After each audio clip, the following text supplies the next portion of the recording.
So the Elmsley count is a 4-card count that hides the card in the 3rd position, and this is what it looks like.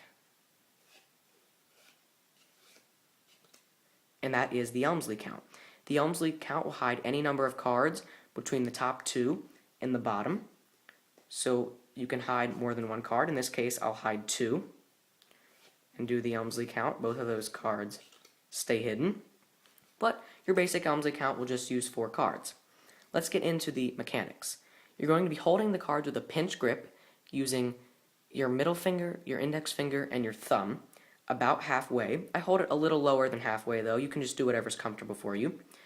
Do not hold the pack too tight because you need to be able to deal the cards off easily and smoothly, but also don't hold it too loose because you want to be able to keep good, a good grip on the pack so you can keep control of it. Your free hand comes over, takes off the top card as 1 using the thumb and the index finger with the other 3 fingers curled underneath. Now what you need to do is push with the thumb while you pull with the fingers, and this will push off these 2 cards as 1 card. This is exaggerated. When you're doing this in performance, you won't push it off so far because you want it to look like your hand is dealing the cards off, not like your thumb is pushing them off. So this is exaggerated. I just want you to get the idea though. While you're doing this, take this card and return it to the bottom. These 2 cards are taken off as 2, 3, and 4. One more time, pinch grip, about halfway. It doesn't have to be right halfway. Do whatever's comfortable using your middle finger, your thumb, and your index finger. Your free hand comes over, takes off the top card as 1 using the index finger and the thumb. Your other 3 fingers are curled underneath. Push with the thumb while you pull with the fingers to push off these 2 cards as 1 card. While you do that, return this to the bottom. Take these off, that's 2. Thumb off the 2 remaining cards as 3 and 4. Let's get into some extra handling tips now. It is very important to get the top card off cleanly so that the other cards don't fan out. The way to do this is to use the index finger. When the thumb is peeling off the top card, your index finger is going to stay there to keep the other 3 cards in line, just like this. So when your thumb is peeling it off, the index finger is applying a little bit of pressure on the other 3 cards to make sure that they stay in place. Another important thing with the first card is you want to return it to the bottom and you want to line it up as well as you can. Don't return it like this because the spectator is going to see that edge. So try and line it up as good as you can. It doesn't have to be perfect. If it's, the spectator won't notice if it's just a little off. Just get it as close as you can. The card should be dealt off gently, like this, gentle and smooth. Do not snap the cards. I see that a lot. There should be no snapping. They are dealt off gently and smoothly. Get a nice little rhythm going too. Not too fast. Get a nice little slow, medium rhythm going there. Trust me, it looks a lot better when you deal the cards off slower versus getting them going too fast. It just looks better if you do it slower. Give the spectator time to see what the cards are. The card should be dealt off diagonally and not to the side. The reason for this is because you want the Elmsley count to mimic dealing, and when you deal cards, you deal them off diagonally, like this. You don't deal cards to the side, you deal them diagonally. And that's why you should count the cards diagonally when you're doing your Elmsley count. Also get some good separation between the cards. Get some nice little separation going. Don't keep the cards too jumbled up. I see a lot of Elmsley counts that are good, except they count the cards like this with no separation. When you deal cards, you get good separation. You deal cards like this. And so you want to mimic that with the Elmsley count and get good separation when you're counting the cards. One other little tip that this is really important, you need to remember, is the cards need to progress from one hand to the other. And the reason for this is when lay people count, they count from one hand to the other. The cards just pass from my right hand to my left hand. And you need to mimic that with your Elmsley counts. And the way I do this is if I have the cards on the table, I pick them up with my left hand, pass them to my right hand to get the grip, and then for a couple of seconds I separate my left hand. What this does for a spectator is for a second or two they will see that the cards are only in my right hand. Then I come over, do the count, and the cards end in my left hand. So they have gone from my right hand to my left hand. It's very important that you do that because some lay people will get confused if the cards don't progress from one hand to the other. That is basically it for the Elmsley count. One of the limitations to the Elmsley count, though, is it can only hide cards between the top two and the bottom. However, using the Jordan count, you can hide any number of cards you want along the bottom, and this is what the Jordan count looks like. And that is the Jordan count. It will hide any number of cards you like along the bottom of the packet. Let's get into the mechanics of the Jordan count. So it'll use the same grip as the Elmsley count. All the counts that I show you will use the same grip. What you need to do first is take off the top card as 1, return it to the bottom, take off only the top card as 2, so you have 3 cards in this hand, only 1 over here. Push with the thumb and pull with the fingers to push off these 2 cards as 1 card. That's 3, and the final card is 4. One more time. Same grip as the Elmsley count. Free hand comes over, takes off the top card as 1. Return it to the bottom. Take off only the top card as 2. You should only have 1 card in this hand and 3 in this hand. Push with the thumb, pull with the fingers to push off these 2 cards as only 1 card, as that's 3 and 4. And those are the mechanics for the Jordan count, which can hide any number of cards you want along the bottom of the packet. So the Elmsley count hides cards in the 3rd position. The Jordan count hides cards along the bottom. But what if you want to hide a card in the 2nd position? This variation will hide cards in the 2nd position. I am not sure if there's a name for this. If you know of a name, tell me in the comments. And this is what this variation looks like. And that will hide any number of cards you want in between the top card and the bottom 2. Let's get into the mechanics of this. Same grip as the Elmsley count. To start off, what you want to do is push with the thumb while you pull with the fingers to push off all 3 of these cards as 1 card. Now what you want to do is return all 3 of these cards to the bottom and take off only this card as 2. You should have 1 card over here, 3 over here. Push with the thumb and pull with the fingers again to push off these 2 cards as 1 card. That's 3, and the final card is 4. One more time. To start off, push with the thumb and pull with the fingers to push off these 3 cards as 1 card. That's 1. Take these 3 cards, return them to the bottom, take off only the top card as 2. Push with the thumb and pull with the fingers again to push off these 2 cards as 1 card. That's 3, and the final card is 4. A couple of things you should watch out for when doing this count. Don't start the count by doing this and then coming over with this hand and taking it off. Because remember, it's supposed to look like you're counting the cards and taking them off with your hand, not that you're pushing them off. So as this hand comes over, push it off just a little bit and then take it off just a little bit. You only need to push it off about that far to be able to get it, to be able to deal it off, and that way the spectator won't suspect anything. One other little thing, when you're returning this to the bottom, use your index finger to catch a little tiny break there, and that will make it much easier to peel off only the top card as your 2nd card that you're dealing off. It's just a little tip that'll help you out, and that is pretty much it for that variation. The problem with the 3 counts I just showed you is they all show the top card twice. If you watch when I'm doing the Elmsley count, you'll see this Ace of Spades twice, which can be a problem if you have a really observant spectator. Most of the time they won't notice it. I've actually never had a spectator notice it, but someone who's really observant might spot that. However, using the Siva count, you can hide any number of cards between the top 2 and the bottom 2, and each card will be shown only once. And this is what the Siva count looks like. And that is the Siva count. Each card was shown only once, and the cards between the top 2 and the bottom 2 stayed hidden. Let's get into the mechanics of the Siva count. Same grip as the Elmsley count. The first part of the count is exactly the same as the Elmsley count. You take off the top card as 1, push with the thumb, pull with the fingers to push off these 3 cards as 1 card.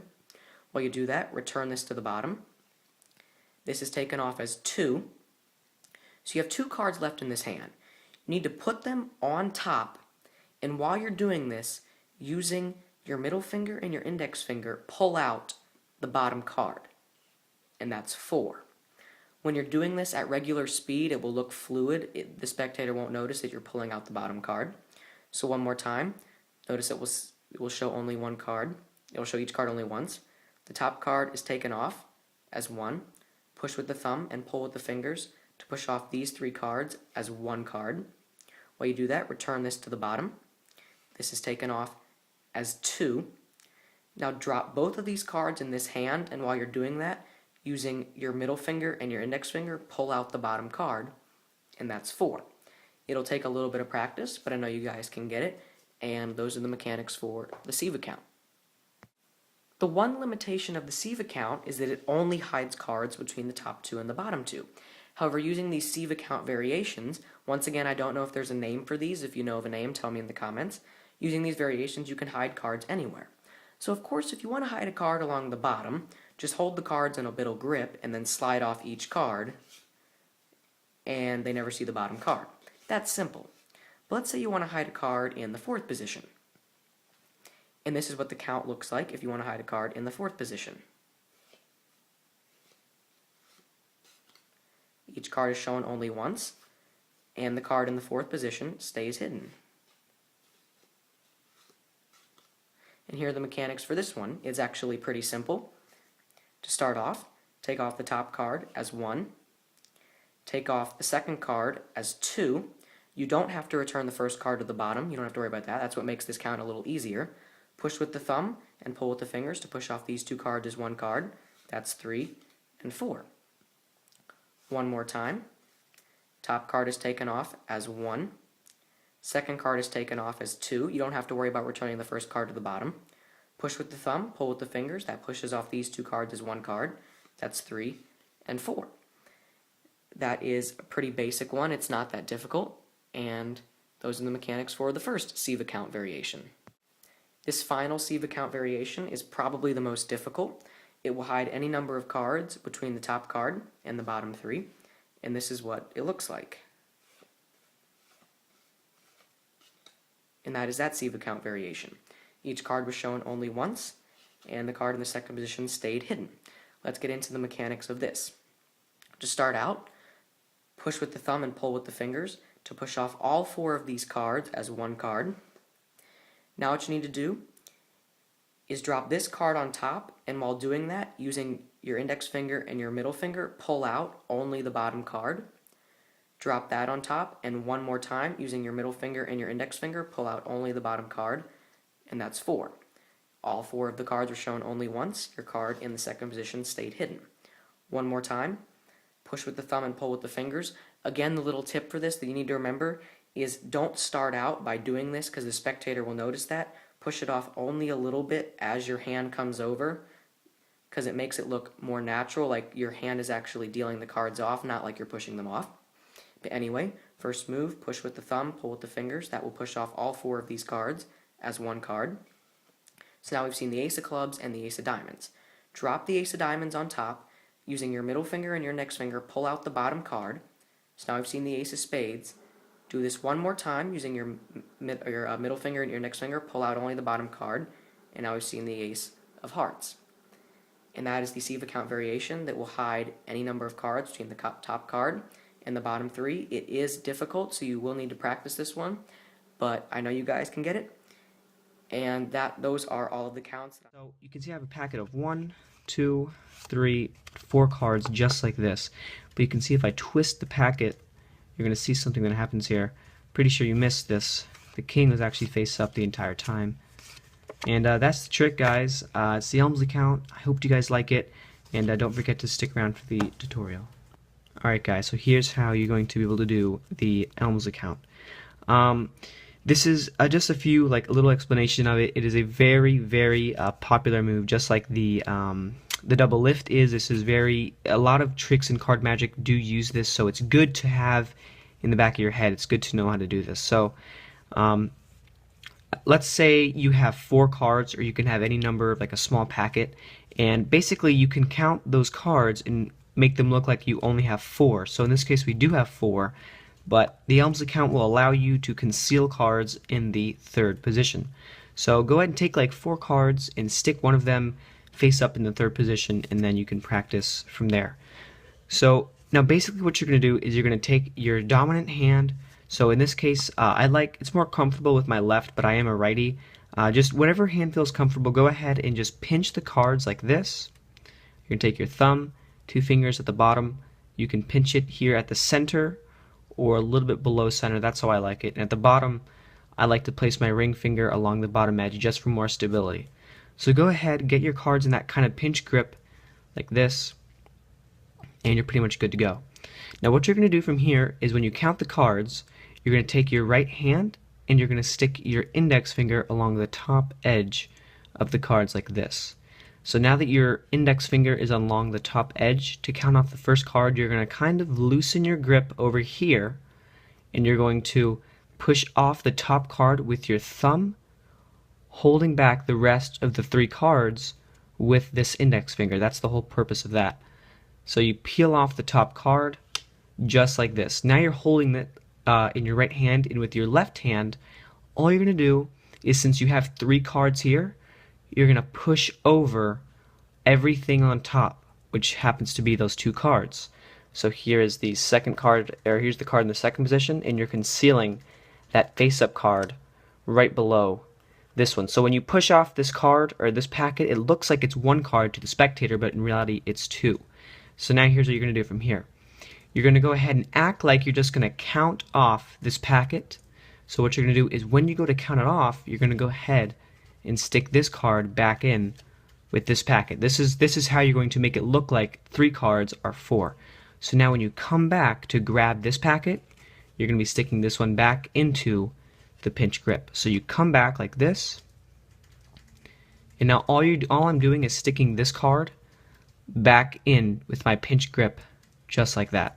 That's all I'm doing. So you take your card, you come over, stick it into the pinch grip back with these fingers here, and then peel off this top packet of 2 cards. Just pinch it like this with your thumb and your index finger, and the spectator thinks that this is 1 card, but really it is 2 cards concealing that face-up king. And then you come back, and then you can just count the rest of the cards off, and it really looks like you have 4. So, and now once you're done with that, you're going to have the face-up card, or whatever card you concealed, it's going to be at the bottom. So another quick brief explanation, or just a brief look at it. You're going to stick the card you want to be hidden in the 3rd position. And now one more tip. When you're counting the cards, count them in a diagonal manner. So when you peel off the top card, make sure you go diagonal, diagonal, diagonal, diagonal. It's more of a visual, it's a nice visual thing. It looks more smooth than if you were to just kind of like sloppily count the cards. So that's just a tip for you guys. And so here's the brief explanation. You come over, remember you're pinching the cards. You're going to take your index finger, apply it along the top edge, take your thumb, pinch it, or just push it off, retaining those 3 cards with your index finger. Now at this point you're going to push off the block with your thumb, so you're pushing off this block, which is 2 cards. Come back.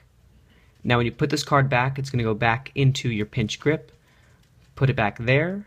Grab this top packet with your thumb and your index finger, and now from this position I've already left that first card that I counted.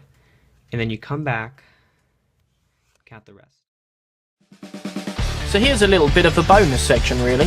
You're about to watch the tricks that you can do with the Elmsley Count, and a couple of them involve doing a double lift or a triple lift from a small packet, say 4 or 5 cards. And everyone has their favourite techniques for this kind of thing. You get people who riffle up the back of the cards or buckle and double buckle and stuff. But the technique you'll see me repeatedly using is, I think, by far the best one, which is the Brother John Hammond technique. And I'm just going to talk you through it now, and if you like the technique, then you can definitely put the work in, and I think it'll pay you back. So let's take a look at, for example, just doing a double lift from a 4-card packet without a get ready. The technique for it is pop your Queen of Spades second from top, and that's the card we're going to be showing. Is a kind of multiple push-off idea. So this is what it looks like in performance. There's the Queen of Spades. We'll flip it face down. No breaks, no get ready. All you need to do is you do a block push-off with your left thumb. So your left thumb pushes down and across and moves all 3 cards as a block. Again, not perfectly square. It doesn't matter if there's a little bit of a brief, that's called, because that's all going to get squared up in a moment. But once you've done your block push-off once, your second fingertip is going to contact the exposed face of the second card down, so the Joker in this case. And it's going to push up ever so slightly. Now my right hand comes over, grips the packet, the 3 cards above the pushed off one, and holds a little bit. Like my right thumb is just pushing down a little. And this means that my left thumb can block push off again. And you'll see what happens. That second card, which was the Joker, is retained. So I'm left with a double here now. And I can now, with the right hand, just move the right hand away with the double and flip that face up. I can let it fall square. I don't need to try and keep a break, which I think sometimes looks really fiddly when you've only got a small packet, when people are trying to maintain breaks and things. So you just let the thing fall flush, and then you use the same technique again. So you push over do a multiple pushover of everything above the bottom card, and then your right hand comes in and you do the second push off from the top of your second finger and flip the double face down. So that's the multiple lift technique with a 4-card packet. Let's take a look at how it works with a 5-card packet as well. Okay, with a 5-card packet, let's say we want to do a double lift again. It's possible to do 3 block push-offs. So exactly the same technique. We start off with the Queen of Spades second from top, assuming that's the card we want to show. And we start off with a block push-off of all the cards above the bottom. Now I could grip that and flip that over, which would be a quadruple lift with no get ready.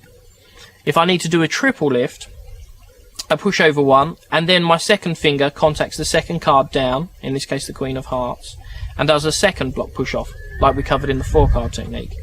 That would show a triple. However, if we want to do a double lift, it's possible to do 3 push-offs. So that's the block push-off number 1. The second fingertip contacts the Queen of Hearts as the right hand thumb pushes down to give me a second one. And then I can use my ring finger to touch that Joker there and do another block push-off, which leaves me turning over a double. And we'll flip the thing face down again in real time.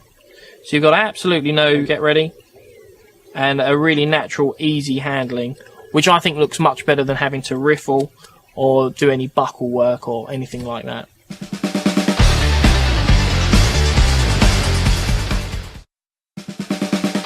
Rachel, have you ever seen any of the Chase the Ace, Find the Lady sort of Monty guys? Yeah. All right, I'm going to demonstrate some of the moves that they use. So forewarned is forearmed. If you ever see them again. All right. So this is a little packet of special cards that I've got. And the thing that makes these special and great for demonstrating this sort of thing with is they haven't been printed yet. Oh, okay. All right. So these are, I don't know quite how they're even made. I assume they're just taken out the printing process. But we've got 4 blank cards here. But we need an odd one, don't we, for you to chase after. So we use the Queen of Hearts, for example. We'll just give it a little turn. And that's the ninja move that prints the Queen of Hearts. So that's going to be our lady that we're going to chase after. It is very good. That's just the beginning. It's lucky you said that. Then what we're going to do is, first of all, we'll leave the Queen there. So you can see she's third from top. Okay. And I'm just going to do a very simple mix-up. So we're just going to reverse the packet. So that's the Queen here. And then we're going to use the ninja move. And that's the move they would use. It should be a noise. To cheat. Yeah, that would be. Like a lightsaber noise. Zoom. Oh, yeah, it should be. Yeah. Something dramatic. But that brings the Queen to the bottom anyway. And I'll show you the move face up so you can see exactly how it all works. So we'll put the Queen somewhere in the middle there. So when we count through, you can see that she's going to be third down from the top. There we go. And we're going to do the ninja move. And that changes the Queen for the blank card. So if you placed money there, you'd have lost. Yeah. And then that leaves me with just my 4 face down red cards. Well, except for the face up Queen, obviously, that's in the middle. It's quite confusing, really, isn't it? I mean, I've been using a blue-backed queen and I'm still lost. So I don't know how this works at all. You're a genius.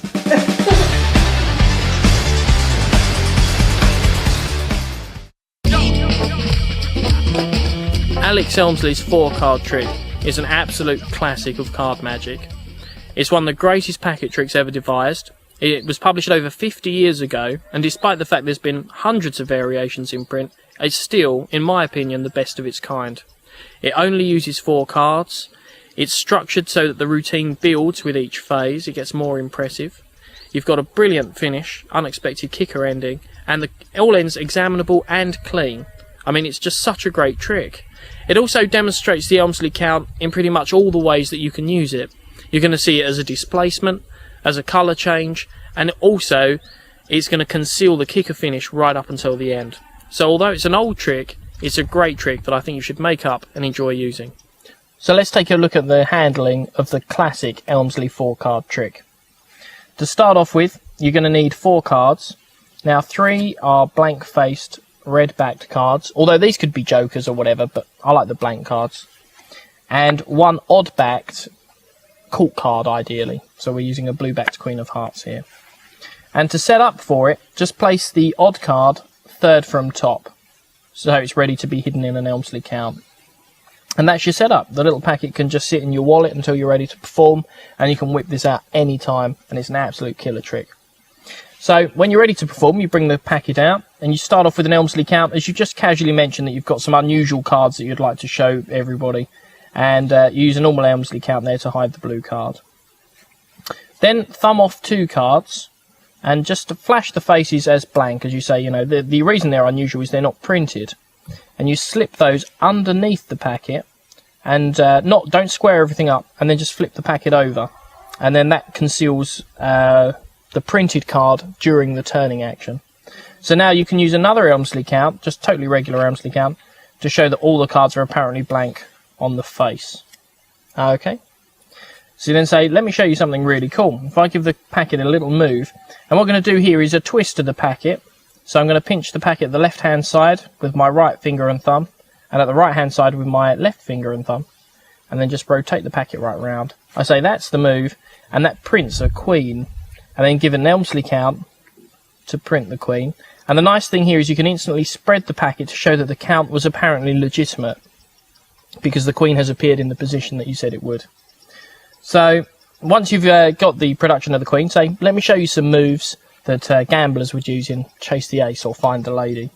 So the queen starts off 2nd from top when the cards are face up, which means that when I turn the packet round, it's going to be 3rd from top. And you can show this to your spectators by fanning the packet out. Now obviously keep this side towards you, so that's what the spectators are seeing. Now you say they might even slightly up jog the card to give you a clue as to where it is. And then you're going to do a regular Elmsley Count, 1, 2, but up jog the 3rd card a little bit, 3 and 4, to imply that that's the queen, which it should be if the count was fair. And say, but this is the move they use to take your money from you, because now it's on the bottom. Spread the packet to show, and as you close the packet up, get a break in between the 2 pairs of cards, so you're going to be ready for a double lift. Okay, so I've got a break in between the 2 sets. You say, let me show you that move face up, then you'll really see how it works.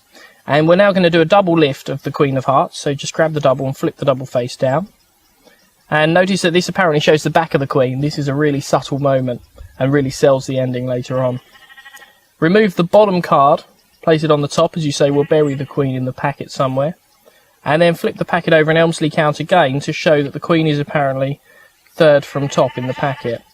You can show this again by pulling back the top 2 to show the Queen's exactly where it should be. Then give the packet a turn, which is your move. And then Elmsley Count to show that even though the Queen is still 3rd from top, it's now changed into a blank card. And up jog that one as you come to it. Now you come to the point in the presentation where you say, so that leaves me with just 4 red cards. So you remove the blank, turn it face down and pop it to the bottom of the packet. And Elmsley Count again. As you say, that leaves me with 4 face down cards, well except for the Queen. And then give the packet a quick turn and then another Elmsley Count. And this is the bit in performance that you do quite quickly, just to sort of throw people off and break the routine up a little bit. Now it comes to the kicker ending, which no one sees coming, where you say, you know, it is a difficult trick to follow. I mean, I was using a blue-backed queen, and I had no idea how it worked. So you reveal the colour change at the end, slip that card third from top, and then hand the cards out to be examined. People will want to examine them, even if they don't ask. If you hand them the packet, they will thoroughly examine it, which is fine for you because you've finished clean, and you're also now reset. As long as the blue card is third from top, you can pop the cards back in your wallet, and you're ready to go again. That is the classic Elmsley 4-card trick.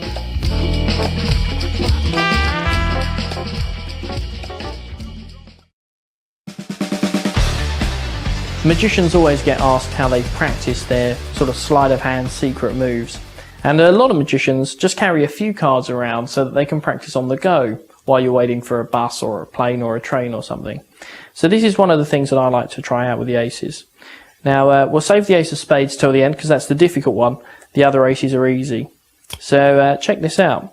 What we're going to do is just give the packet a little turn, and that should cause the first ace to turn face up. Just there, the ace of clubs. Watch again, just a little twist, and that gives us the second ace, which will be the ace of diamonds. If you missed it that time, you get one more shot. We'll just give the packet a little turn, and that turns over the ace of hearts, right in the centre.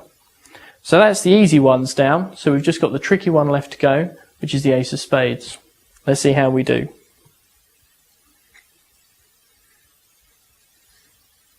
Oh, well, I said that's the tricky one, but actually, I just forgot to give the packet a twist. And that should just about do it. And that leaves us with all 4 aces.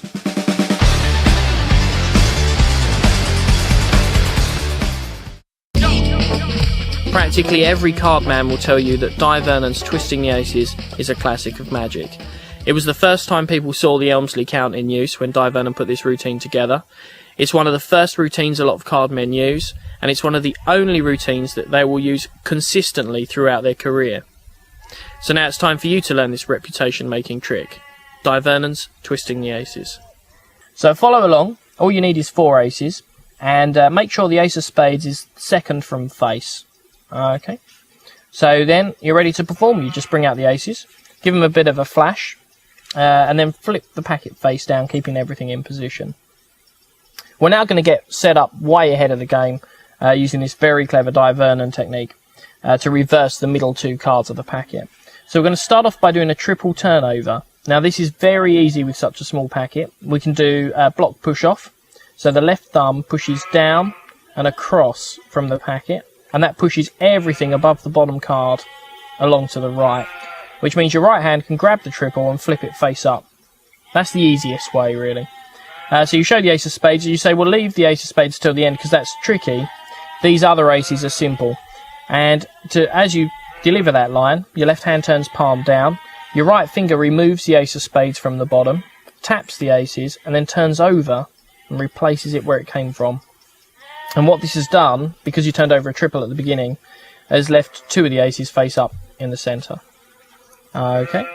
So you say, let me show you this move I practice. So you give a little turn, and then you're going to Elmsley Count the packet, just straight up regular Elmsley Count, to show the ace of hearts has turned face up right in the centre of the packet. And this is one of those occasions you might like to do the emphasis thing that we spoke about earlier, where you keep the left hand still and you move the right hand as you count, because the magic's happening here. Now this was something we spoke about earlier, and you might like to inject it here. So that's the first change.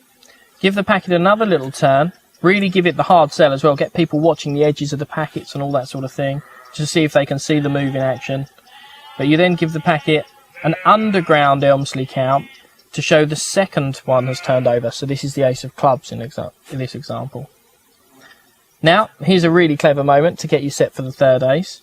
You do another triple lift. So you block push off and you flip that triple face down. So apparently just correcting the ace that you just turned face up. What that's really done is reversed the ace of diamonds underneath. So that's a lovely moment. Put in another twist, and this time make it look like an Elmsley Count, but you're going to reverse count the cards, and you're going to up jog the ace of diamonds as it shows up. and it'll be seconds. So you go 1, 2, 3, 4, and keep a break under that fourth card because that's the ace of spades. Strip the ace of diamonds out, place it on the front, and keep that break, so you've got a break between the packet with 2 above and 2 below. And now, just as you chat about the ace of spades and, we'll try this is the difficult one, you lift off the double and you use it to flip these 2 aces face up, and you drop the double on top, and this has just buried the ace of spades reversed into the correct position. So turn the packet face down again, and this is the part where you say the ace of spades is the difficult one. Let's try it and do an Elmsley count, an underground Elmsley count, to show that nothing's happened yet. And you say, oh, that's right, that's because I forgot the twist. So now you give the packet a little twist, and I like to end as in the Divernon routine with the with this little move. So what you do is you block push off the 3 cards to the right. Your right hand grabs them, but then your left thumb pulls back the top card. So you have this situation, and you just slowly spread to show the ace of spades turns face up in the centre of the packet. And you remove the centre 2, and then again hand the cards out to be examined, because even if people don't take them from you, they'll want to check these out. And that's the handling for twisting the aces.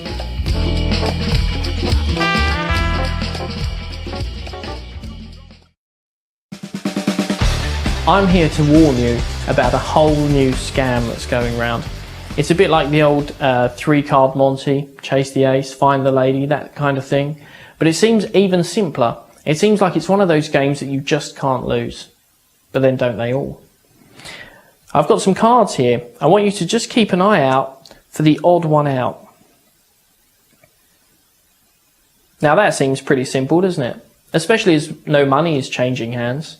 But let's say you went for the queen, because it's the odd one out in 2 ways. It's the only card that's face up, and it's the only card with a face, even.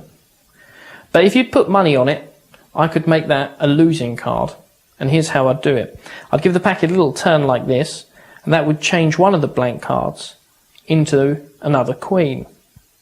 And if I placed this one into here, and gave the packet another little move, that would give me 2 queens, and one more little spin would change a final blank card into a queen, and suddenly the queen isn't the odd card out anymore, it's the blank one. And that's how I'd take the money from you. However, being a nice guy, wouldn't I just offer you a chance to get your money back? And as you had difficulty pointing the odd card out, I'd make it even simpler. Just choose one of the cards that isn't the odd card out. But of course it doesn't matter which one you choose, because these cards are like people. They're all a little bit odd in their own special way.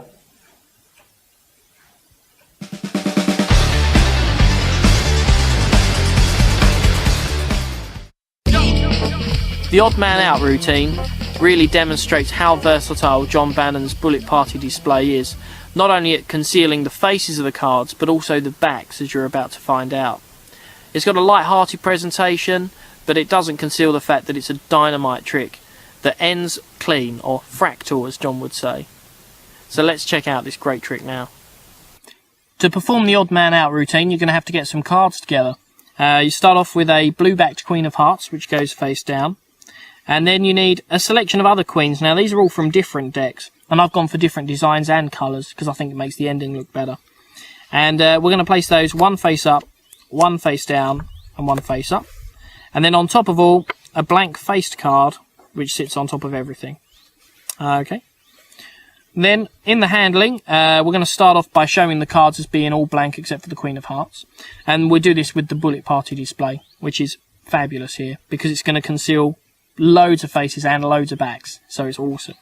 You start off by taking the first card into your left hand, turning the card over to show that it's blank, and then doing the Elmsley Count switch as you show the Queen, and then your right hand turns over to show the blank card, peels the top card onto the packet and shows the blank card again. So that's the Bullet Party display, and you do that just really casually. You say, you know, would you be able to tell the odd one out? And you do this casually because you don't want people noticing the quantity of cards either, because in a minute I'm going to table one and still be left with 4, but that flies by, trust me. So I say to the spectator, which one would you say is the odd one out? And they say the Queen of Hearts. And you say, very good. You peel back the first 2 cards, and then you're going to square these up and take out the Queen of Hearts. And you say, that's right. Not only is it the only face-up card, it's also the only one with printing on it. And that's just a casual display that you can do or not do as you see fit. You then say, however, if you actually placed money on that, then this is when the moves come in. And the first move, you give the packet a little spin, and then use an underground Elmsley Count to show that the first blank has apparently changed into a queen.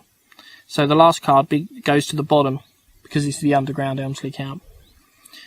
Take the queen off, flip the packet over, underneath, and apparently place this into the packet, but it actually goes underneath, so it's actually going to the bottom.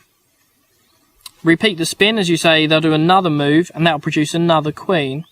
And here, you can either just do a straight Elmsley Count, which is going to show 2 queens trapped in the middle, or you could do like a bullet party thing again, just to flash the backs of the queens as they're appearing, but that's really up to you. So that shows 2 queens trapped between 2 blank face cards.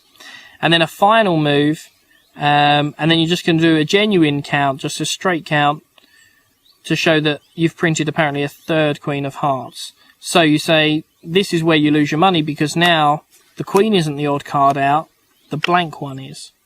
Now this is tabled blank side up, and all your work's done, but you've got this killer second phase coming in, where you say, well, as you couldn't point to the odd card, perhaps you'd like to do double or nothing.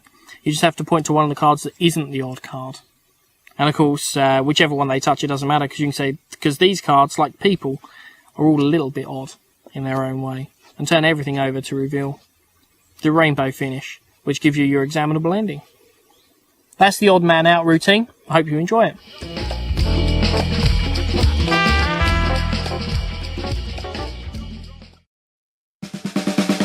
Let's start off by having you choose a card. Let's say you want to go for this one.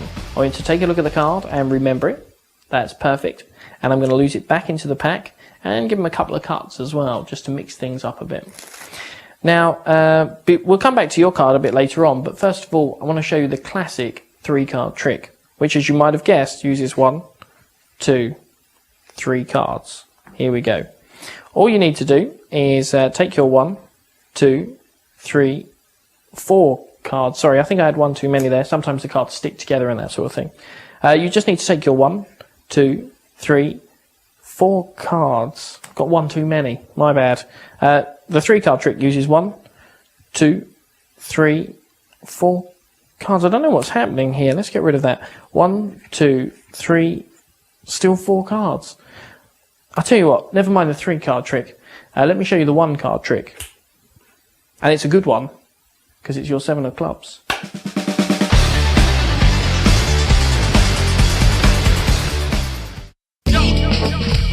George McBride is a great magician, and quite underrated really. So it's a pleasure to include one of his ideas on here. This is a trick called 1 Too Many, and it's a close-up version of the classic 6-card repeat. And yeah, it's just truly a great trick to do. It's very entertaining, and again, works with any deck, anytime, anywhere. Let's go check it out. Let's take a look at George McBride's trick. It's called 1 Too Many. We're going to start off by having a card chosen. So I'm going to use the Ace of Spades in this example. And it's going to be replaced back into the deck. And we're going to need to control the card so it ends up 3rd from the face. So here's a really easy way of doing that using the double undercut. Show the selection on the right hand packet. Show this around. And use that as cover for your left hand. Because what's going to happen here is your left thumb is going to push over the top 2 cards of its packet. And then square back up, getting a break underneath them. Okay, so that's your position. The right hand spread is then placed on top and everything's squared up, but you keep your break. And then you're just going to do what's called a double undercut to that break. And what happens here is the right hand grips the packet from above. Let's tilt that so you can see what's going on. And keeps the break with the right thumb. And your left hand takes, first of all, half the cards under the break. So don't cut straight to the break first off. Take half of those. Move them from the bottom to the top. And then repeat the same action, this time cutting to the break. And it looks like the card's just given a couple of quick cuts. And in reality, what you've done is manoeuvred the Ace of Spades, so it's 3rd from the face of the deck. So that's perfect. You then spread through the deck as you say, right, we'll come back to your card a bit later on. And as you square these up, you get a break above the bottom 3 cards. So just simple matter of spotting them and putting your little finger in above them. So that's perfect. You say, but first of all, I want to show you the classic 3-card trick. And now we're going to use a very simple biddle technique to get way ahead here. George actually uses a palm, but this is more accessible, I think, just for everyone to follow along for now. So what we're going to do is we're going to take the pack in biddle grip again, and with the left thumb, it's going to look like we just peel 3 cards into our dealing grip. So you start off by dealing 1, and then 2 like this. But as you come back for 3, the left thumb, as it pulls that card across, your right thumb drops that packet so that it falls into the left-hand grip. And then the third card, apparently the third card, is peeled across by the left thumb. So it looks like you've just peeled 3 cards off into this hand. Table the deck in front of you. This is the actual position that you're left with. You're holding 6 cards. The top one's an indifferent card. The second one down is your actual selection, so the ace of spades in our case. And then you've got 4 more indifferent cards. It doesn't matter what those are at all. So we're going to start off by Elmsley counting the packet. As you say, let me show you the famous 3-card trick. 1, 2, 3, 4. I must have 1 too many. Deal the top card down onto the deck.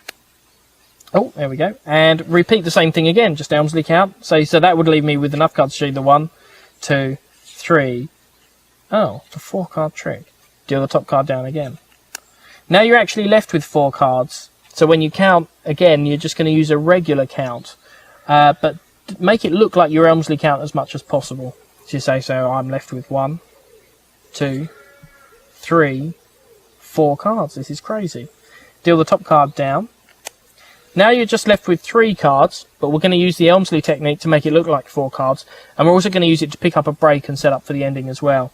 So what you're going to do is start off by taking the first one. 1.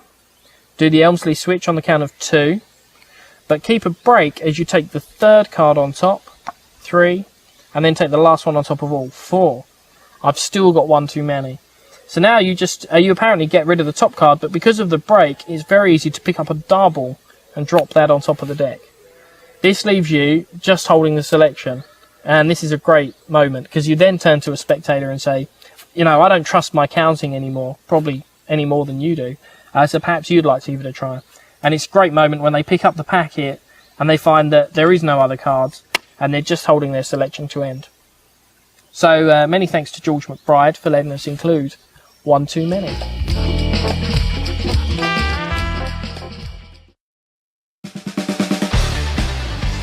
Okay, Rachel, I'm going to show you a mental miracle now. I'm not sure if it's a miracle or mental more. It's one of those. I'm going to take out 3 prediction cards. I had a premonition earlier, but don't worry, I feel better now. I recovered. And that is old, that, isn't it? I do remember you saying that. Well, a few years Every other time Anyway. I've done a mentalism trick. Yeah, pretty much. And now, so these are going to be my prediction cards. I'm going to hold on to these and keep them in full view all the time. Okay. Are you good with cards? Are you a card ninja? Uber Ninja. Uber ninja? Yeah. Well, it's probably better you do the trick. Yeah, no, give them a shuffle up, give them a mix up until you're totally happy. Look at my Uber Ninja-ness. You're not easy to please, are you? You're happy with that? There you go. Perfect. I want you to keep hold of the cards because I don't want you to think I'm cheating. And I'd like you to deal the cards face up, one at a time. It's up. Yeah, and just slap them down and just keep going until you feel the urge to stop. But I do have a feeling that you're going to stop on a jack for some reason. But don't hold me to that. Okay. You stopped here? There, yeah. Okay, you deal that card onto my predictions for me. Perfect. And place the rest face up on top. That's excellent. Now, I said I had a feeling that you'd stop on a jack. Yes. Let's see how we did. Oh, that's pretty good, the jack of spades. It's not really that impressive though, because I suppose there's 4 jacks in the deck, isn't there? And you could have stopped on any of the jacks. Well, it might have seemed like that, but I actually took precautions. There aren't any other jacks in the pack. I knew you'd stop on this one, because my other 3 predictions were the other 3 jacks, you see. I really did have a premonition earlier. You did. Very good, thank you. Thank you very much.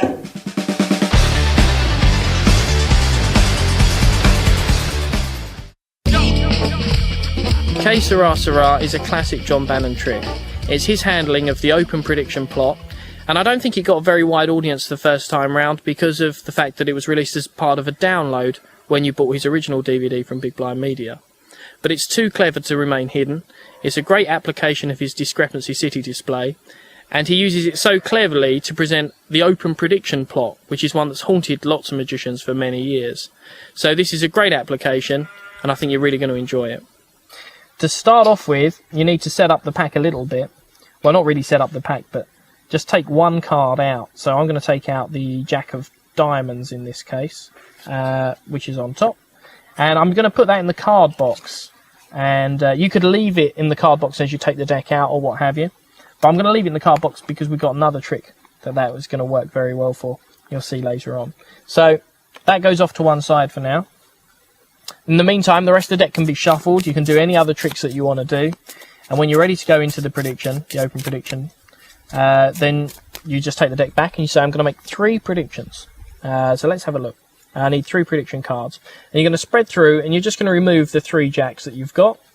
And as you remove them, you want to position them so the odd-faced one, so the red one in this case, is at the face of the packet. Okay. Now I like to do this as I remove the card. So what I do is I just strip out one and then the other pair. I don't really like taking them out and then having to rearrange them. So that can be tabled like that. The rest of the deck is given to the spectator who handles it throughout the rest of the trick. And you can have them shuffle it, cut the pack as many times as they like. As you do so, pick up the prediction cards, just place them in your left-hand dealing grip, very openly and very fairly, because that's what really sells this handling. Now, when the spectators finish shuffling, introduce this idea of an open prediction. You say, I want you to deal cards face up one at a time, and any time you like, I want you to stop whenever you feel the urge. I've got a feeling, and as they start dealing through, you say, I've got a feeling it's going to be on a jack, but don't hold me to that. So your spectator deals through, and let's say they deal through quite a few cards until they eventually stop.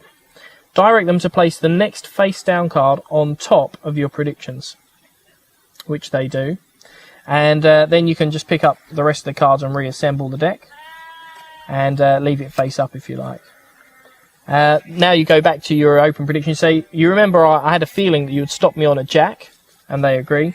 You're now going to do a double turnover to show this is the case. And this is where the Brother John Hammond technique is really good, because you haven't got to get ready. This is exactly where you don't want to be fumbling because you've got a prediction. So you do your block push-off, and then your second finger contacts the triple and does the block push-off again, as we covered before. So you can instantly do a double turnover. So at full speed, they deal the card on, you will reassemble the deck, and you say, let's take a look at the cards you got. You got the Jack of Spades. I had a feeling it was going to be a jack. And then say, but actually you might not be that impressed, you know, because I suppose there's a 1 in 13 chance that you would have stopped on one of the jacks. So that's why I made it especially impossible, because the other 3 predictions I made were the other 3 jacks. Now you turn the packet over and do an Elmsley Count, and this is of course where John Bannon's brilliant discrepancy city display comes into view, because you up-jog the reverse card as you go and turn that over to show that that's actually the jack as well, to reveal all 4 jacks, which you can then ribbon spread the deck to show all the jacks are missing, and they stopped on the card that you predicted.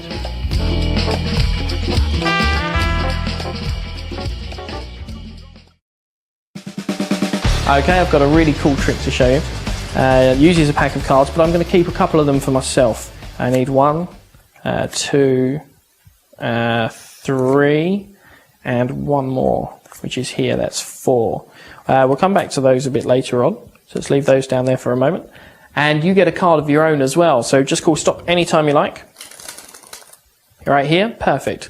Take a look at your card and remember it. It does help the end of the trick go with a bit of a flow. Perfect. Let's lose your card back in the pack. We'll give him a couple of cuts and a quick shuffle as well. Excellent. Now, although I don't know what your card is, I do kind of know what it isn't, because the cards I placed aside at the beginning were the jacks. So I know that the card you've chosen can't be one of the jacks. So I'm going to use these for a little trick first. Let's start off with the Jack of Clubs. I'm going to place the Jack of Clubs into the card box, just like this. And I'm going to rest the other blackjack, the Jack of Spades, directly on top. There we go. And would you like to square them all in? Make sure everything's cool and fair. Perfect. And have you ever heard of a jack in the box? they spring out before anyone knows what's going on. There's my 2 blackjacks again, which means inside the box is 2 cards. Oh, 3 cards. That is strange. I know what 2 of these are. 2 of them are the red jacks. So I guess this last card must just be yours.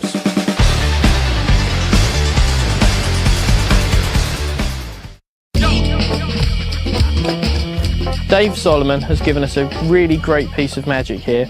Jacks in the Box is such a superb piece of magic because it features lots of different effects happening. You've got transpositions going on. You've got a signed card appearing in the card case, which has been in full view all the time with no palming and nothing more complicated than the Elmsley Count and a couple of double lifts. So this is a really great piece of magic, and thanks to Dave for letting us include it on this DVD. Your starting position, ironically, is the same as in John Bannon's case, Sirrah, Sirrah, so you could easily tie the 2 tricks together if you liked. You need the Jack of Diamonds already in the card box at the beginning. And like I say, you can leave this in the card box as you take the cards out, do all your normal set, and then you're ready to rock with this routine whenever you want to go. So leave the card box off to one side, you pick up the rest of the deck. Let's assume they've all been shuffled up and used for a couple of other tricks as well. When you're ready to go, you're going to apparently remove the 4 jacks. But you've only got 3 in the pack, so you're going to bluff the first one. You just spread through and move any card to the front, like that. This is just in case people are really burning you, you know, and really paying attention. Then it looks like you've transferred 1 card to the front. Then you transfer the others as you come to them, so these are all together, so that's fine. And then you square everything up, and you just lift off those 3 jacks. Like so. Oh, and also you need to make sure that they alternate in colour, so the odd one is in the middle. Okay, I forgot to mention that. So you square everything up, and then table those as if they're the 4 cards you removed. But you don't need to mention it. You don't need to say, you know, I'm going to take out 4 cards and pop them down or anything. You just say, we'll come back to these in a moment and set them down. So it's all very casual. You're now going to have a card chosen, and we're going to control it to the bottom of the pack. So we're just going to do this with a double undercut. It's mega easy. Let's say they touch this card here. Tilt the hand up to show them the card. And then as you square the... so that's the 8 of spades we've got here. As you square everything up, keep a break beneath that 8 of spades. So that's your position. I've got my little finger in there. And I'm now going to do what's called a double cut, which is going to transfer the 8 of spades to the face of the deck. And this is done by the right hand comes over the top and holds in biddle grip. My left hand, notice the right thumb takes over the break as well. My left hand breaks off half the cards underneath and puts them on top. And then my right thumb drops all of the cards at the break and drops those on top. And that's transferred the selection to the face of the deck. We're now going to buckle that card and get a break above it as my right hand takes the deck again in biddle grip. So I've now got a break that's above this selection. And I'm going to use this to pick up the jacks and put them in my hand, and I'm going to use this to add on the selection. So I pick up the jacks and drop all the cards above the break. So this is the 4 cards now. And that's just done as we place the deck aside because you don't need the deck anymore. So now you introduce the jacks. You say, so I removed these cards earlier on. Slide the bottom jack out and flip it face up on top. And then turn over the whole packet and do an Elmsley Count. So this is John Bannon's Discrepancy City display to give a really convincing appearance of all the jacks being in this packet. And note that if you'd followed this effect with K Sirrah Sirrah at some point, then they'd already be convinced that you've got all 4 jacks. So this really works at reinforcing the other trick. And then with that done, you flip the packet face down. You bring the card box into play. Let's get rid of the deck for the moment. We don't need that anymore. And you're going to start off by doing a double lift. So do a double turnover to show the first jack. Now this will be a black jack, the jack of clubs in this case. Flip the double face down and place it into the box. Now the box is closed at the moment, so we're just going to slip it in between the half moon cut. So it goes in here like this. So you say that's the jack of clubs. You say, and we'll use the other black jack. And now you're going to do a bottom double lift. Okay, so what happens here is exact same as the first count on the Elmsley that we were teaching earlier. But this time, your right hand grabs the packet from underneath and flips them over. And this shows the other black jack, so this is the jack of spades. Flip the jack of spades, the double face down. Take the top card and place it on top. And I like to emphasise, so the jack of spades is going on top of the jack of clubs. They'll agree with you when really these are, you know, the selection and the red jacks are way ahead of the game. Have the spectator square those cards in. and then give a little magical gesture, a little click, and you say, have you ever heard of a jack in the box? Well, those jump out so fast you don't even see them spring out, basically. So you show the two blackjacks have jumped out of the card box. And this is the really lovely part now. You just pop the card case open, and what's going to happen here is the selection and the red jack that were on top are just going to fall straight onto the other one inside. So when you tip the cards out, you can spread the pack and say, oh, there's 3 cards in here. Well, I know what 2 of these are. 2 of these must be the red jacks. This last one must be your card. And then you can turn it over to reveal the signed selection to end. And that's Dave Solomon's Jacks in the Box. And a great trick it is too.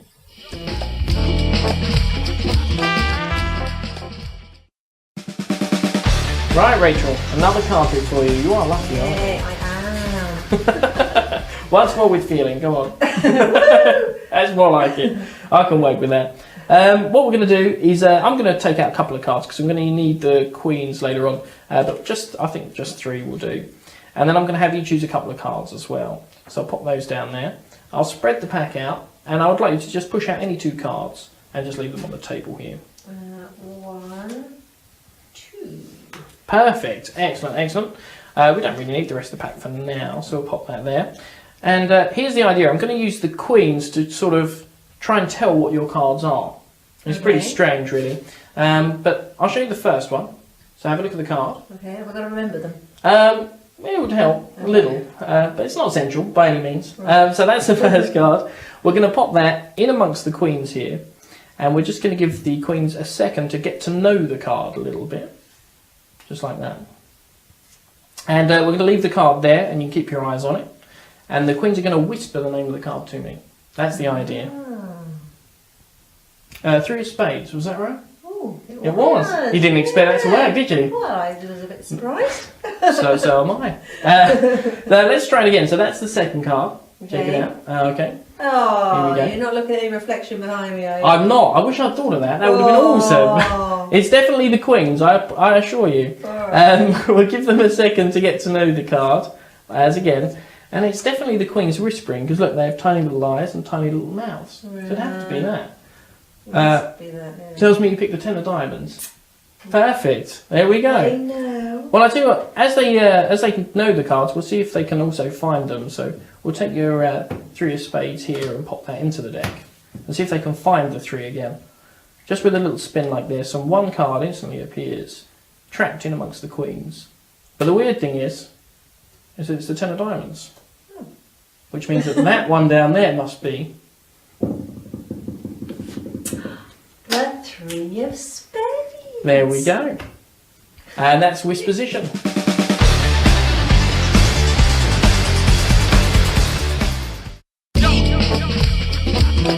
Whisposition contains many elements of different tricks. I pieced it together with a friend of mine called Jack Ty, and we started off with a Roy Walton trick called Stage Shout, which is really, really great, and you can find in his book Collected Roy Walton, Volume 2. But we tinkered with the ending and managed to add on a Dave Campbell trick called Leapfrog in a way that where the Elmsley Counts for the Stage Shout managed to cancel out the other moves that you needed for this surprise transposition finish. So it's a Whisperer's kind of plot, popularised by Jerry Sadowitz, and I think it's a really great trick that you can do anytime, anywhere. So we're going to start off by taking out 3 of the queens, and as I do so, I'm going to position the 4th one on top of the deck, and this is just so it's not a selection later on. We'll talk more about that as it comes by. But start off by spreading through the cards. You see the first queen, so it's the Queen of Diamonds in this case, and you just cut the deck there, really casually, just to move that to the back. Then you carry on spreading through, remove the other 3 queens as you come to them, and slip them to the back of the packet so that they're reversed. So when you turn the deck face down, you're in position. You've got 3 face-up queens, 1 face-down queen, and the remainder of the deck. If they're not already in this order, black, red, black, or the other way round, depending on what queens you're using, then arrange them so that the odd queen is trapped between the other 2 of the same colour. Then, as you close up the spread after showing these, get a break underneath the first face-down card. So this is underneath the 4th queen. And just lift up at the break with the right hand and pop the cards down on the table. So actually here I've got 3 queens plus the 4th one reversed on the bottom. This leaves the rest of the deck clean, so you can just have 2 cards selected, however you like. One's placed to the left, one's placed to the right. And put the rest of the deck aside, but off to the left. You're going to need it again later, so don't put it in your pocket or anything like that. You want it to still be around. So we're going to deal with the first selection. So pick up the packet here, and we're just going to get a break underneath the, above the bottom card, and we're going to do that using a buckle, which is very simple. From dealing grip, your left forefinger just squeezes the bottom card, and you'll see that just naturally makes the bottom one buckle, so your little finger can grab a break. This is covered as you show the first selection to everybody. You show it round, and then you place it into the break, so it's actually going second from bottom. Push everything square, and let your break drop. You're now going to do an Elmsley count just to apparently show the selection reversed in amongst the queens, and this is done under a presentational context of we'll give the queens a chance to see the selection and get to know it. So you now do an Elmsley count. But whenever you're doing an Elmsley count with a packet that consists of face up and face down cards, it's always best, I find, to use a slightly tighter grip, because you don't want the cards to split at any sort of natural break. So I'm going to do an Elmsley count, but I'm going to keep a tighter grip with my right thumb than I would normally, just so that everything stays together. Now this is apparently the selection, and this is all of this Whispering Phases Roy Walton's stage shout routine, and it's brilliant. I mean, people can't even comprehend that might be switched, because they've seen all the queens, and it just looks so fair because it's the only reversed card. So that's placed down, and we're now going to do the first glimpse. So the right hand takes the packet with the thumb underneath and the fingers on top. As your left hand demonstrates what you want to do, you ask the spectator to cover the card with their hand. And as they do this, your right hand simply turns the packet around, and you can see what the selection is because it's on the bottom here. So it's the 7 of diamonds in this case. Once they've covered the packet with their hand, you say, the queens will whisper the name of the card to me. And you lift the packet up, and you bring it up to your ear, and you make out that they've whispered the card. You say, you pick the 7 of diamonds, is that right? They say yes. Remember the 7 of diamonds, because you're going to use it for a missed call a bit later on. So now we're going to do the exact same procedure with the second card. As I pick it up and show it to everybody, I've done a buckle and got a break underneath the top 3 cards. I'm going to slip the second selection into the packet, just like so, and push everything square. And again, use an Elmsley count with a slightly tighter grip, just to make sure that nothing moves as it shouldn't. I place the second selection down, and now I use a slightly different cover because you couldn't use the same cover again. So I take the packet and I say, and the queens are going to whisper the name of the card because they saw it with their eyes, and they're going to whisper it with their tiny little mouths. And as I tap the little mouth part, again, I've turned the packet around so I can see this is the 6 of hearts. So then I avert my eyes, I bring the packet up to my ear, they whisper the name, the 6 of hearts. Is that correct? And the second spectator will agree. And apparently your effect's over. But you're actually in a really lovely position now. And this is where the routine moves from the Roy Walton stage shout into this transposition that was inspired by Dave Campbell's leapfrog routine. So now you say, not only can they whisper the cards, but they can also find them. Let me show you. Remember your 7 of diamonds? Let's cut it into the deck. So this is the missed call. You just look at it and say it's the 7 of diamonds. It isn't, but people, you'd be surprised how deceptive it is. You know, when you just say, well, take your 7 of diamonds, you pop it into the deck and bury it. So that's actually one of the queens. Give the packet a little twist, and then Elmsley Count to show a face-down card now appears in amongst the queens, like so. Everyone expects this to be the 7 of diamonds, and this is when the transposition is so strong. Because you say, not only have they found the 7 of diamonds, they've changed it into the 6 of hearts. This is absolute killer. So you drop this down onto the deck, you drop the queens down onto the table. So you say, so if you have the 6 of hearts, that means underneath your hand, since the beginning, must be the 7 of diamonds. And the spectator will turn it over. That completes the transposition, which seems totally, totally strong. And everything's left clean as well. So really, this is a great routine, and we've got Roy Walton and Dave Campbell to thank for that.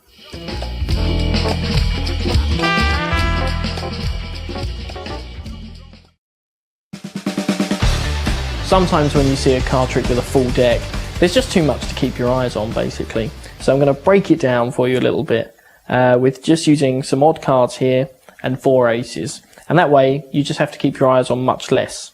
So let's start off with the aces. We'll use the ace of spades as the leader ace, which goes down here. And the other ones, very slowly and fairly, go down into a row. So far, so good.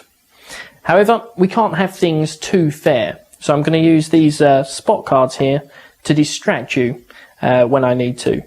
Let me show you what I mean. We'll start off by placing one of the black spot cards onto the ace and placing one of the aces into here. Now keep your eyes on the ace as it instantly jumps down to the table, leaving me with the 4 black spot cards. Pretty cool. But that might have been a bit quick. So let's make it a little fairer this time. This time you can see the card that goes down. So the 9 of spades in this example, we'll pop that down here and we'll place the next ace into the packet so you can see it there. Just takes a second and it leaps down to the table, which just leaves me with the 4 odd cards. And there's the 9 of spades again. Pretty strange. I'm not sure how I can make the last one fairer, really. I mean, I guess we could show you the ace before it travels. So there's the ace of diamonds. And we'll leave that in the packet, but sticking out a bit so you can keep your eyes on it all the time. And I guess I could show you the card that goes on the aces as well. So that's the 7 of clubs this time. Let's pop that down here. Can't get any fairer than that. But even so, it'll still jump down, which just leaves me with the 4 odd cards. That's jazz aces. And that's jazz hands.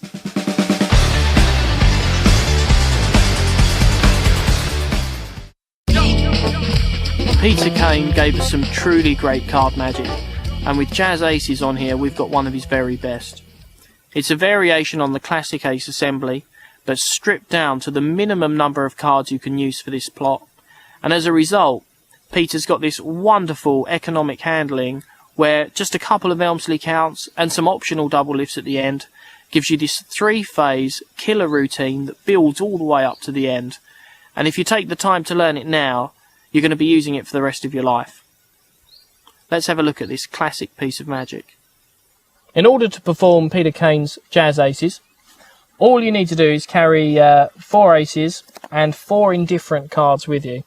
Now, because of the way the routine's structured and the fact we're going to be doing Elmsley counts with face-up cards, there's going to be discrepancies. For example, you're going to see certain cards twice during the counts.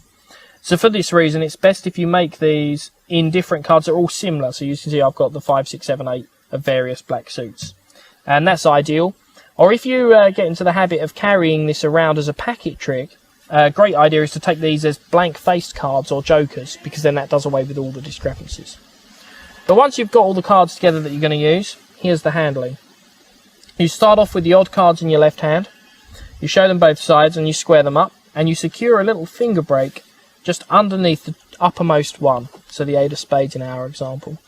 This is done as your right hand turns over and shows the aces, and you really want the ace of spades on the face of the packet, so it turns out to be the leader one. And you square everything up, maintaining your break. This is so that then your right hand can lift off the ace packet with the extra card underneath, and use this to flip the right hand. Use the right hand packet to flip the left hand packet face down. Keep a break between the packets as you put them together, and you're in position to go into the layout. So let's lay them out on the table. You say the ace of spades is going to be the leader ace, so this one gets dealt down here, and then the other 3 go down in a row. Turn the first one face down and deal it down to your left. The next one is flipped face down and dealt to the middle. And then, because you're still holding the break, you can just do a double turn over here for the ace of hearts and table. That's actually an indifferent card that we've dealt down, but nobody knows about that just yet. So that's apparently the laydown. All looks very fair. And then you call attention back to these. You say, yeah, these are the black spot cards, and these are just here to distract you. And what I've done there is just a very simple displacement where you pull the bottom card out, flip it face up on top, then you flip it face down again. And this positions you for an Elmsley count when you flip the packet face up to just display your 4 random black cards. So we can go into the effect. You say the idea is we're going to place one of the cards down. So you deal the top card down. This is actually an ace, but it looks like it must be an indifferent card, so that's perfect. You pick up the first ace from the left. Always work from left to right with jazz aces. And you slide that in so it goes second from top. And the reason we've done that is so that you can use the Elmsley count in a moment. Now, the presentation I quite like is I say the ace of spades is magnetic and it's going to try and attract the ace across. Watch very carefully. It's done. So it's very quick and it gets a lot of attention. That's great. prove that the ace has gone from here in a casual manner by just doing a quick Elmsley count to show that you've just got these black spot cards. That's perfect. And propose to do it again. So flip the packet face down. Again, deal the top card down. Because of the way the Elmsley count works, this is actually your next ace. So you're always one step ahead, which is lovely. That gets dealt down. And the next card goes again second from top. Just like before. It gets squared in and instantly appears down here. Which means we must be left holding just the 4 black cards. Now that's quite a strong repeat because the first one happened before anyone was ready, and so repeating the thing again really does hit hard. But now we're going to make the last stage look really fair. So flip the packet face down in your left hand and get a little finger break underneath the top card of the packet, but use misdirection as you come over and pick this card up. You say, look, I'll show you with the last ace. So I've now got a break underneath the top 2 cards, and I can do a double turnover to show the last ace, the ace of clubs. I'll flip that face down, and I say this one goes into the packet, and I'm going to place that so it goes second from bottom. Okay, so that's where it's gone. And I'm going to side jog that card like this.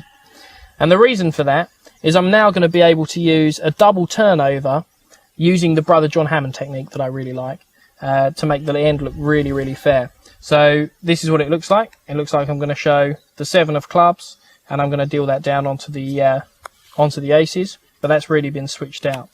Here's how it works. Because of the side jogged card, you can do a block push off from here with your left thumb. So your left thumb pushes down and across, and that pushes those 3 cards together as a block to the right.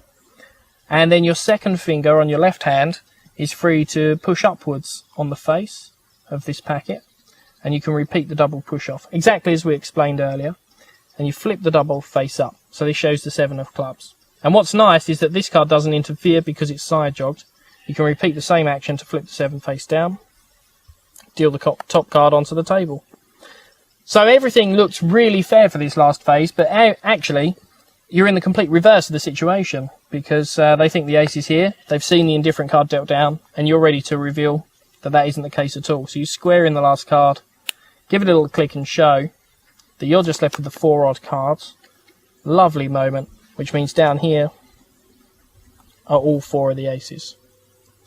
So this is an absolute classic of magic, and it's one of those that you don't often see magicians do. I think people learn it early on and kind of forget about it. But this is really one to carry around with you, and you'll have a lot of fun with Peter Kane's Jazz Aces.